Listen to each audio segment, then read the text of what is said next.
નમસ્તે વિદ્યાર્થી મિત્રો, નીલકંઠ ક્લાસીસમાં તમારું સ્વાગત છે. આપણે ગણિતની અંદર યામ ભૂમિતિ ચેપ્ટર ચાલુ કર્યું. એમાં પહેલી રીત છે બે બિંદુ વચ્ચેનું અંતર શોધવાની રીત.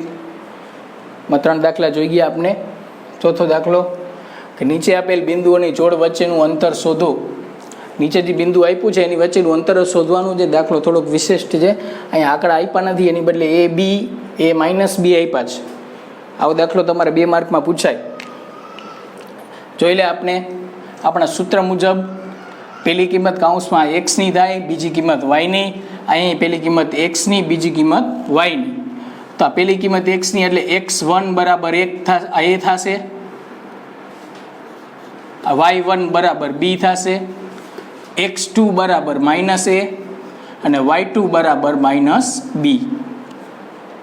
હવે આપણે સૂત્ર મૂકી મુજબ a b આ બિંદુ છે એની વચ્ચેનું અંતર શોધવાનું છે આપણે, a અને b વચ્ચેનું. તો આપણે એને ગમે એ બી ધારી લઈએ કે આપણે આ બે બિંદુ છે, આને a કહી દઈ, આને b કહી દઈ. તો a b વચ્ચેનું અંતર શોધવાનું છે. તો a b નો વર્ગ બરાબર x1 - x2 આખા કૌંસનો વર્ગ વત્તા y1 - y2 આખા કૌંસનો વર્ગ. મૂકી દો કિંમત આમાં. x1 એટલે a માઇનસ x2 એટલે -a કૌંસ પૂરો ને એનો વર્ગ વત્તા y1 એટલે b માઇનસ સૂત્રના y2 એટલે -b આખો કૌંસનો વર્ગ. આ એમનમ ઓછે વત્તા એનો વર્ગ વત્તા b એમનમ ઓછે વત્તા b એનો વર્ગ. a વત્તા a એટલે 2a થાય, 2a નો વર્ગ. b વત્તા b એટલે 2b નો વર્ગ થાય. a વત્તા a એટલે 2a નો વર્ગ, b વત્તા b એટલે 2b નો વર્ગ. આ વર્ગ છે એ બેને લાગુ પડે, બેને લાગુ પડે, એને લાગુ પડે. 2 નો વર્ગ 4, એનો વર્ગ a વર્ગ. અહીંયા એમ જ 2 નો વર્ગ 4 b વર્ગ. હવે આપણે આમાંથી કોમન કાઢી લઈ 4 કોમન કાઢી લીધા બેયમાંથી, એટલે વધ્યું a વર્ગ વત્તા b વર્ગ. અને આ બાજુ હતો આપણે ab વર્ગ. હવે આપણે આનો વર્ગ કાઢી અને આને બધાને લખી નાખી વર્ગમૂળમાં. એટલે ab બરાબર આખું આ વર્ગમૂળમાં આવશે 4 કૌંસમાં a વર્ગ પ્લસ b વર્ગ. તો અહીંયા 4 નું વર્ગમૂળ નીકળી જાય. 4 નું વર્ગમૂળ નીકળ્યું, કેટલું આવ્યું? 2. આ a વર્ગનો વર્ગમૂળ ઉડી ગયા, અહીંયા વર્ગમૂળ ઉડી ગયા, એટલે વધ્યું શું કૌંસમાં? a plus b. એટલે આ બે બિંદુ વચ્ચેનું અંતર 2 કૌંસમાં a પ્લસ b. અને વર્ગમૂળ ઉડી ગયા. પછીનો દાખલો, દાખલા નંબર 5. -1 - 2 1 ને 0, -1 અને 2 -3 ને 0 એ ચતુષ્કોણના શિરોબિંદુ છે? જો હોય તો ચતુષ્કોણનો પ્રકાર જણાવો. આ 4 બિંદુ આપ્યા છે. તમારે પહેલાં એવું ચેક કરવાનું છે કે આ ચતુષ્કોણના બિંદુ છે. એવું તો તમને કહી દીધું છે કે આ ચતુષ્કોણના શિરોબિંદુ છે, પણ તમારે એ 4 બિંદુની ગણતરી કરી અને પછી એનો પ્રકાર જણાવવાનો છે કે ભાઈ આ ચતુષ્કોણ કઈ ટાઈપનો છે, કેવો છે. તો એના માટે આપણે 4 બિંદુ વચ્ચેનું અંતર શોધવું પડશે. તો આપણે એના માટે પહેલા બિંદુને કહી દઈ a, બીજાને કહી દઈ b, ત્રીજાને કહી દઈ c અને ચોથાને કહી દઈ d. તો આમાં 4 દાખલા ભેગા છે. તો પહેલા આપણે a b નું કરશી, પછી b c વચ્ચેનું અંતર, c d વચ્ચેનું અંતર અને પછી a d વચ્ચેનું અંતર શોધશી. તો પહેલા a b, પછી bc અને પછી cd. તો અત્યારે આપણે ખાલી a અને b નું જ કરી છે. તો સૂત્ર મુજબ ab વર્ગ બરાબર x1 - x2 આખા કૌંસનો વર્ગ વત્તા y1 - y2 એનો વર્ગ. તો આપણે ખાલી અત્યારે a b ને જ ધ્યાનમાં લેવાના છે. તો અહીંયા x1 એટલે કોણ થાય? -1 માઇનસ સૂત્રના, x2 એટલે 1 એનો વર્ગ, y1 એટલે -2 માઇનસ સૂત્રના y2 એટલે 0 એનો વર્ગ. આ -1 અને -1 -2 એનો વર્ગ. આ -2માંથી 0 જાય તો -2 જ વધે, એનો વર્ગ. -2નો વર્ગ, 2નો વર્ગ 4, અહીંયા 2નો વર્ગ 4, તો AB વર્ગ બરાબર આવ્યા 8. રાખી દો આમનામ તો હાલે, કદાચ રાખો નહીં તો આના ભાગ પાડવાના, આમ ભાગ પાડી શકો તમે.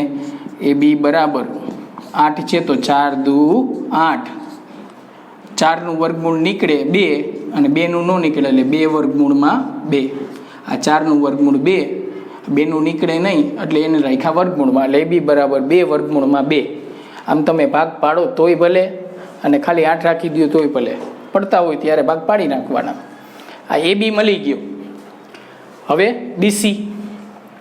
BC વર્ગ બરાબર x1 - x2 આખા કૌંસનો વર્ગ વત્તા y1 - y2 વર્ગ. હવે આપણે B ને C ને જ જોવાનું છે.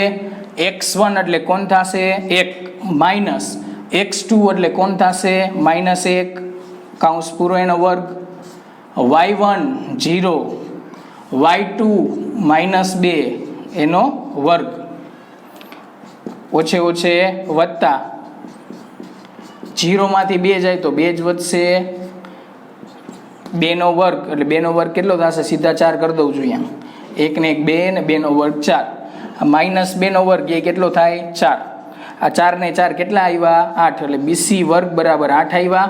આપણે આની જેમ જ એનાય ભાગ પાડ નાખી એટલે BC બરાબર વર્ગમૂળમાં 4 દુ 8, 4નું વર્ગમૂળ નીકળે એટલે 2, આ 2નું વર્ગમૂળ ન નીકળે એટલે 2 ને રાખ્યા વર્ગમૂળમાં, એટલે BC બરાબર આવ્યા 2 વર્ગમૂળમાં 2. AB બરાબર આવ્યા 2 વર્ગમૂળમાં 2. AB મળી ગયો, BC મળી ગયો. હવે CD નો વારો. હવે CD ની જ કિંમત જોવાની છે આપણે.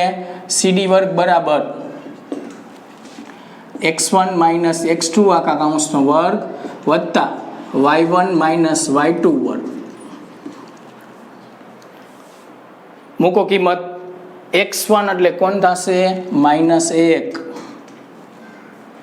માઇનસ સૂત્રના, x2 એટલે -3 કૌંસ પૂરો ને એનો વર્ગ વત્તા y1 એટલે 2 માઇનસ y2 એટલે 0 એનો વર્ગ, -1 એમનો, ઓછે ઓછે વત્તા 3 એનો વર્ગ. 2માંથી 0 જાય તો કેટલા વધે 2 જ વધે એનો વર્ગ. આ 3 વત્તા છે 1 ઓછા છે એટલે 3માંથી 1 જાય તો 2 વધે, કેટલા વધે 2, 2નો વર્ગ 4, અહીંયા 2નો વર્ગ 4, 4 ને 4 8, તો CD વર્ગ બરાબર 8 આવ્યા. તો આની જેમ જ આપણે 8ના ભાગ પાડ નાખી. CD બરાબર વર્ગમૂળમાં 4 દુ 8, 4નું વર્ગમૂળ નીકળે 2નું ન નીકળે એટલે CD બરાબર 2 વર્ગમૂળમાં 2. CD મળી ગયો. હવે AD નો વારો. આપણે A ને D શોધી લઈ. AD વર્ગ બરાબર x1 - x2 આખા કૌંસનો વર્ગ વત્તા y1 - y2 સ્ક્વેર. મૂકો કિંમત. x1 એટલે કોણ થશે -1 માઇનસ સૂત્રના, x2 એટલે -3 એનો વર્ગ, y1 -2 માઇનસ સૂત્રના y2 0 એનો વર્ગ, ઓછા 1 એમનામ, આ ઓછે ઓછે વત્તા 3 નો વર્ગ, 2માંથી 0 જાય તો 2 જ વધે એનો વર્ગ, 3 - 1, આ 3 પ્લસ છે 1 માઇનસ છે એટલે 3માંથી 1 જાય તો 2 નો વર્ગ, અહીંયા -2 નો વર્ગ, 2 નો વર્ગ 4 થાય, -2 નો વર્ગ એ 4 થાય, કેમ કે ઓછે ઓછે વત્તા 4 ને 4 કેટલા આવી ગયા, AD વર્ગ બરાબર 8. આના આપણે ભાગપાડ નાખી.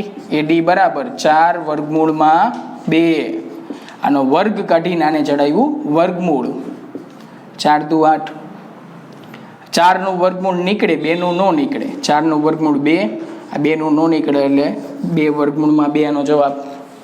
4 બિંદુનો જવાબ આપણે મળી ગયો છે.